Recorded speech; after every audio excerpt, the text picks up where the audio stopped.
Can you use a bass 6 tuned super low or even a bass through a guitar amp? Yes. Into the unknown. Oh my Lord, this is a new show idea. If you like what's going on the channel and you'd love to see more, keep up with more, please consider subscribing. Today we're talking about blowing up amps.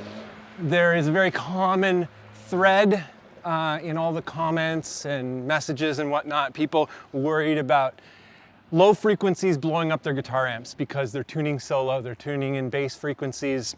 You know, if you have a bass 6, people are like, oh, am I gonna blow up my guitar amp? And the short answer is no. Probably never, probably not at all. So running a bass or a bass 6 or low frequencies into a guitar amp, how could they maybe actually negatively affect your amp and your speakers? There's a couple things to consider. It can happen, but you have to be really irresponsible. You have to have really jacked settings for that to happen. Totally winding the amp out, like having way too much volume and bigger frequencies, just pummeling the speakers, totally wound out. You know, something's gonna fail. Either transformer will blow, speakers will blow, something in that chain will blow. If you look at even AC/DC, they don't tune very low, but they have to rebuild their amps all the time. The reason they have to replace things all the time, rebuild the amps all the time, is because they wind all the amps all the way out. That's their sound, that's how they get their sound. The amps are constantly everything on 10.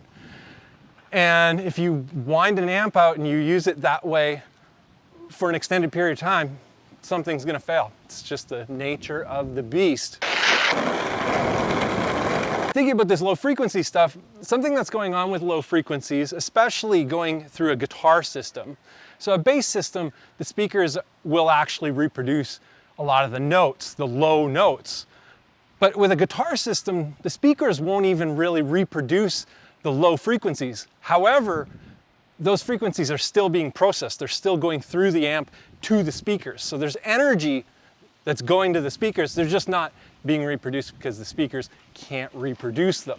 If you have the bass frequencies on the amp really cranked up and you're really hammering the amp with all this low end that the amp isn't really reproducing to the ear because the speakers aren't designed to do it, well, the frequencies are still getting there. The energy is still getting there, and there's a good chance things will fail. So cut the bottom end. We talked about cutting bottom end in the last video, but you can refer back to that video for, some knowledge in cutting lows.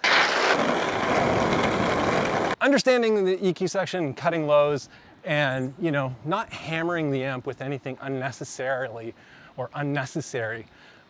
If you're doing a sort of a bass 6 type of thing through a guitar amp to get a guitar-like tone, you don't need all this extended bottom end. Cut it out, get it out of there.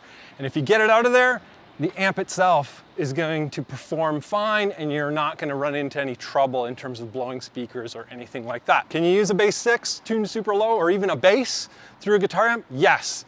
Just don't hammer the amp with a ton of bass that you can't hear, but you're still trying to turn it up, because that energy is gonna be hitting a whole bunch of stuff, mostly the speakers, but yeah, so that's number one.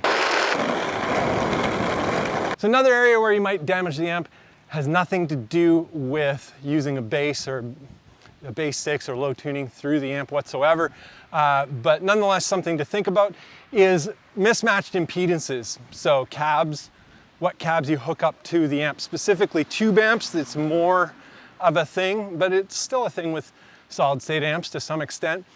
But in one direction of a mismatch, you will have a high load of resistance or whatnot on the transformer, and you will load down the transformer and it will blow up if done long enough. With some systems, it'll blow up instantly, more vintage amps, but yeah, more modern amps, there is usually a circuit protect, but not always. This is the infamous, whatchamacallit, Trinity Bellwoods that has made the news here in Canada. It's, yeah, COVID park. Try and match it up. There are ways to break those rules. If you're gonna mismatch it, know what you're doing. This is not going to be a video about electronics and electrical engineering, because I'm not an electrical engineer. But if you want to get into that stuff, you're going to have to do some research and understand it to the fullest of your own ability. I'm not going to steer you in the direction of making bad choices. So you're on your own there.